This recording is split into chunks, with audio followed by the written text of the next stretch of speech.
Hello and welcome to another session of the My Solo 401k Financial Daily Webinar Series. We're here today to discuss real estate versus pre-IPO stocks in your solo 401k, alternative investment showdown. As always, the presentation is being provided for educational purposes only and should not be construed as tax, legal, or investment advice, nor as a solicitation. We would always encourage you to discuss these issues with your tax and financial advisors. So today, again, we're here to discuss an alternative investment face-off, real estate versus pre-IPO, to lay out some of the considerations. Now, before we jump in, we've got some initial questions here, so we'll go ahead and handle these. And if you have more questions, please don't hesitate to chat it over, as we were always happy to discuss questions or topics. So our first question is, I opened 3 accounts at Schwab now. Can I put $31,000 to the Roth Solo 401k and $40,000 skipping employer contribution towards after-tax into after-tax catch-up account now, or have to wait until the end of 2025? So that's a great question. First of all, is one of the top reasons that customers set up accounts with us is the ability to make Roth as well as mega backdoor Roth contributions. Moreover, you can have your accounts at Schwab, etc. So that's a classic scenario that you've presented. So I appreciate you bringing that good question. So in short, you can skip the employer contribution. It's not mandatory to make it. The individual can make contributions now as long as they have the self-employment income to justify those contributions.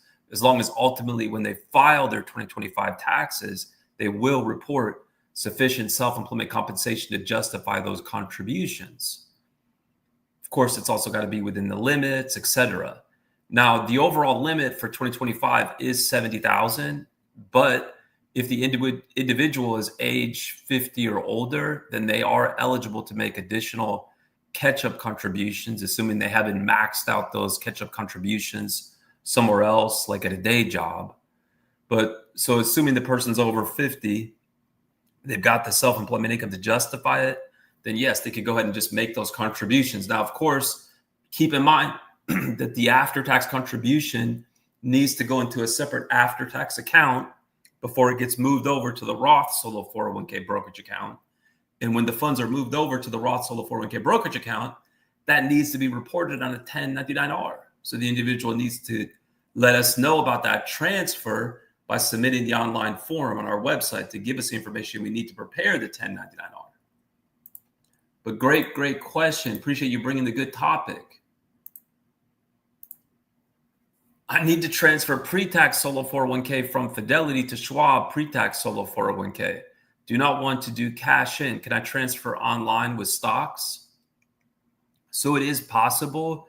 I'm not sure if the situation is a restatement. So for example, we have many customers who upgrade their basic solo 401k, for example, at Fidelity to our solo 401k plan. And then they may have the new accounts at Fidelity, or they could be somewhere else.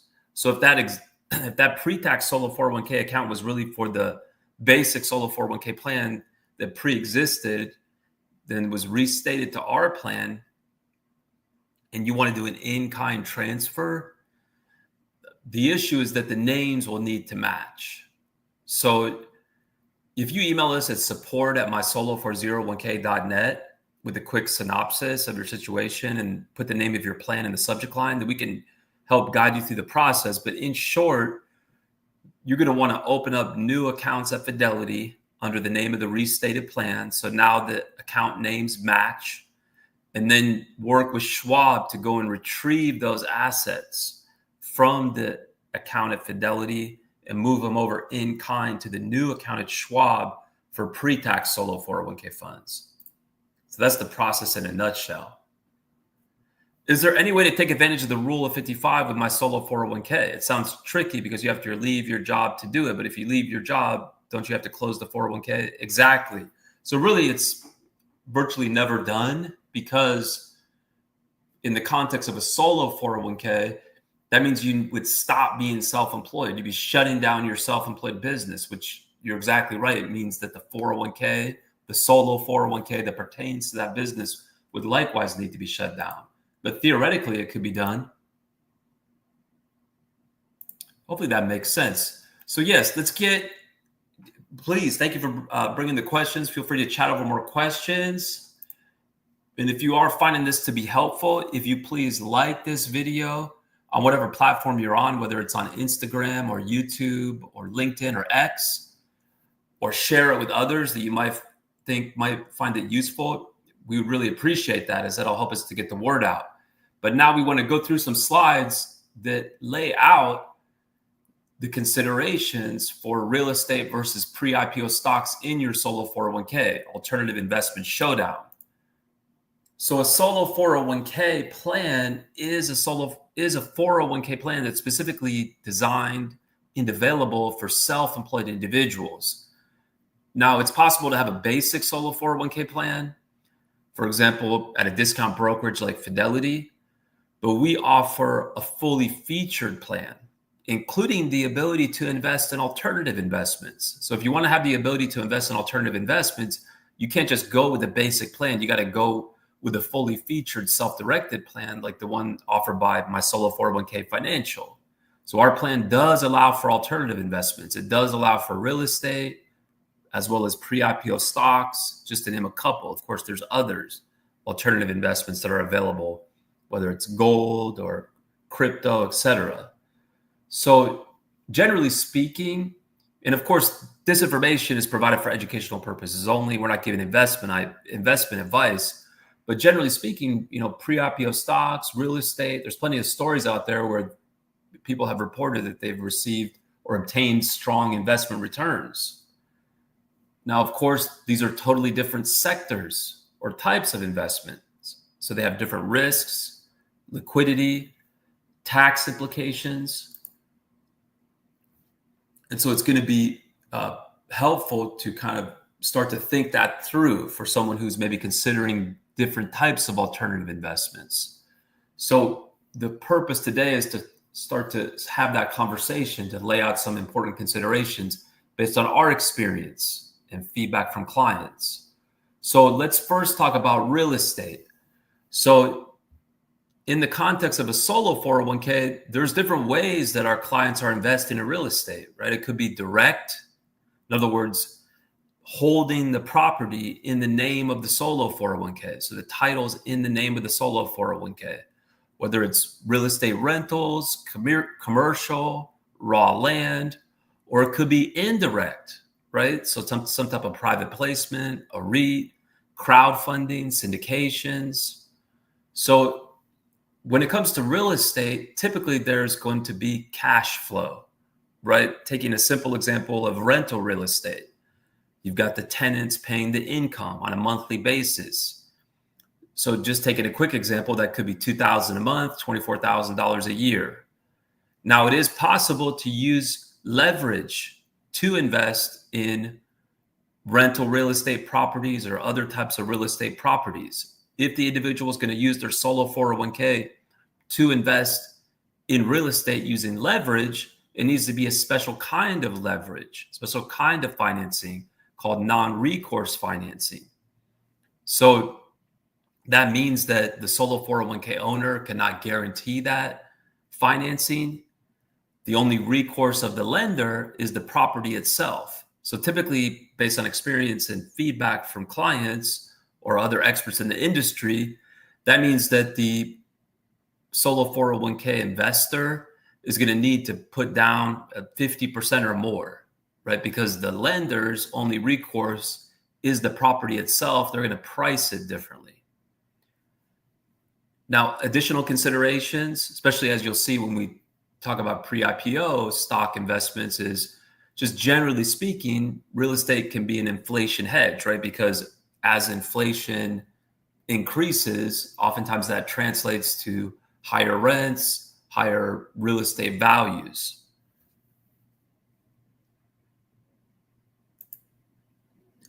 Now let's talk about some real estate challenges. So typically there's going to be, especially if it's direct real estate investments, high management effort. So typically with a solo 401k, or at least oftentimes based on client experience, et cetera, the solo 401k owner will be engaging some type of third-party property management company. It may be hard to diversify with limited capital. In other words, if you only have a relatively small amount of solo 401k funds, the individual may only be able to buy 1 or 2 properties, right? Low liquidity, right? It's not, selling real estate is not something that can just happen, especially if we're talking about direct real estate investments, not something that can just happen in a day or two, right? It takes time to liquidate your investment. Market or geographic risks, right? As they say, real estate is very local. So it could be up or down dramatically compared to other parts of the country, right? Certain geographic areas might be much more volatile than others. So now let's shift and talk about pre-IPO in a solo 401k. So our solo 401k plan does allow for investing in pre-IPO stock, right? So this would be stock in a company before it goes public, right? So that could be Perplexity, OpenAI, just to give a couple of examples. Now, it is possible for the solo 401k owner to buy that stock from an unrelated person. So sometimes they may just know some employee at that company who's looking to sell their stock that they've received as an employee.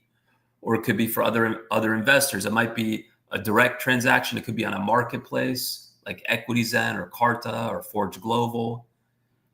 Now, if you're investing on those marketplaces, typically they'll have a relatively high minimum, maybe $100,000. But sometimes they do offer special purpose vehicles that allow for lower minimum investments.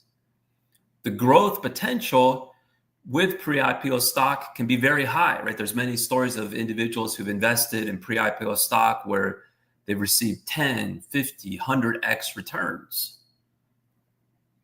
Relative to real estate, right, where typically when it comes to, say, direct real estate investments, the individuals are not seeing those types of returns. Relative to real estate, of course, it's much more passive, right? The individual just invests in the stock. There's no management component, for example. Pre-IPO challenges, well, just like there may be the potential for reward, the potential for return can be very high. It's also possible that the investment just goes to zero.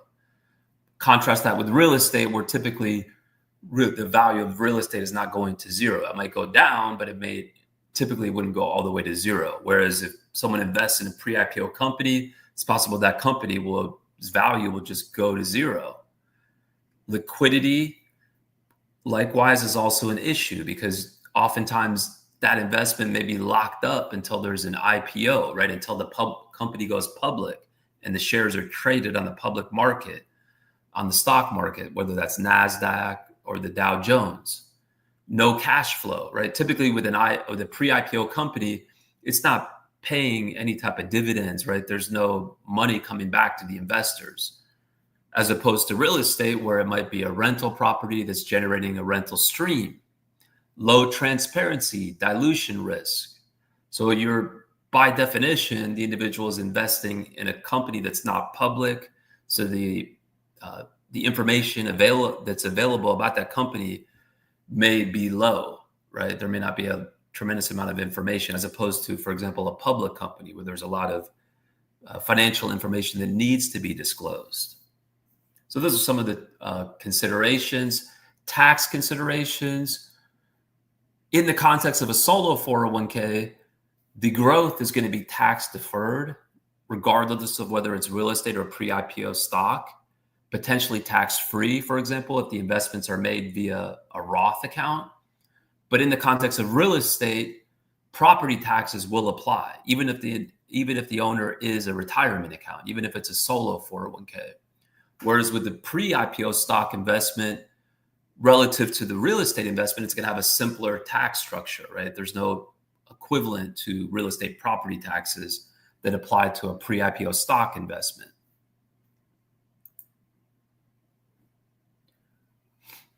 Risk management considerations with regards to real estate. Different techniques might be that diversify by location or type, right? It could be rental versus commercial versus the indirect, hire property managers, keep insurance and reserves. Risk management in the context of pre-IPO stock would be investing in different sectors, different companies, of course, doing deep research before the investment is made, limiting the position size, getting started with real estate. So of course, you need to have a 401k plan like our plan that allows for investing in alternative investments. Now, we don't hold or have access to our customers' money, but we help our customers open up accounts at the bank or brokerage of choice. So in our experience, typically those customers that are looking to invest in real estate oftentimes will want a bank account because now they get access to not only a checkbook, but certified checks, the ability to ACH money easily in and out of the account, etc. So you need to have the solo 401k plan that allows you to make that investment. And of course, you need to be eligible, right? You need to be self-employed with no non-owner, non-spouse, full-time W-2 employees just to have the ability to get a solo 401k period. And then you need a solo 401k plan like ours that allows for investing in real estate. Once you have that plan, then you fund it, right, by making contributions, by rolling over funds from a pre-existing retirement account.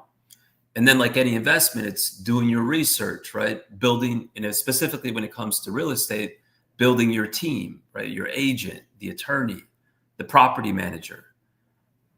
Based on experience and client feedback, many customers will start small, then scale up once they've learned about making real estate investments inside their solo 401k.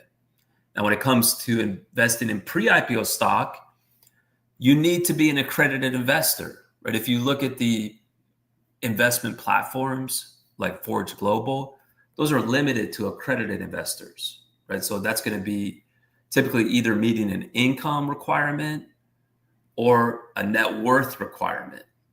Then you need to have an account on the platform. And then you got to decide, okay, are you going to invest directly into the pre-IPO stock or maybe via a special purpose vehicle to allow you to have a lower minimum and then maybe diversify across multiple companies? You may want to take a hybrid approach, right? Put a certain percentage of your solo 401k funds into real estate, another percentage into pre-IPO stocks, another percentage into traditional assets, right? And again, this is all just for educational purposes only. You're going to want to, of course, discuss that with your investment advisors. And that could, help you just ultimately that diversification. The theory is that's going to allow you to spread out the risk, etc. Some common mistakes to avoid. Real estate would be, just generally speaking, of course, overpaying, ignoring repairs, pre-IPO, overconcentration, no liquidity, both poor timing, compliance issues. Here's some good practical considerations. Just generally consider your goals, right? Income versus growth, right? We talked about in the real estate context that especially if it's a direct, say, rental real estate investment, that's generally going to be generating income. Consider your time, your capital. Start small, adapt over time. All right, great. Well, we appreciate the chance to discuss these topics. We'll continue the discussion on our community, which is totally free to join. All are welcome. mysolo401k.net/my community. We have over 30,000 members. It's, again, totally free to join. We have forums. We have a library of videos and webinars. So please don't hesitate. Please subscribe to our channel, whether you're watching us on LinkedIn or X or Instagram, YouTube, as we go live every day with educational content. And we also have open forums where we are happy to discuss questions. So I see we got some more questions. So if my wife continued to run the business, I could retire at 55, keeping the 401k open. So that would be a possibility, yes. So if the self-employed person really did retire, then, and there was another, and say there was a spouse, like you mentioned, that continued to run the business, then that could be a scenario where the 55 rule could apply. But as I mentioned, it's very rare because oftentimes when the self-employed business retires, right, the business itself also comes to an end.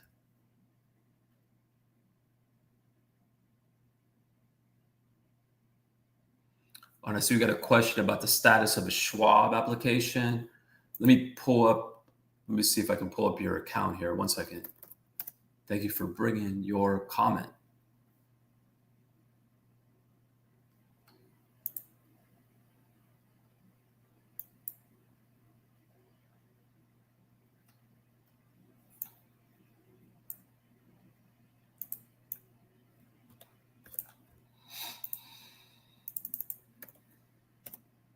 One second.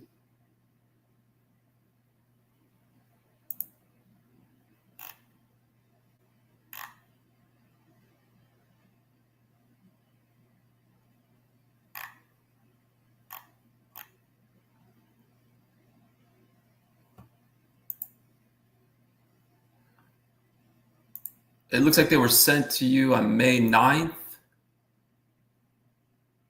I will forward the email now. I can see it with, it's in a separate folder than the one that you mentioned in the email. It looks like earlier today or recently. Let me forward that email. Thank you so much for following up. It's in a different institutional folder. It's in the Schwab institutional folder. Thank you so much again for following up. I'm forwarding it to you as soon as we end this session. So I don't see any more comments or questions. Thank you so much for the good participation. We do appreciate it. Until next time.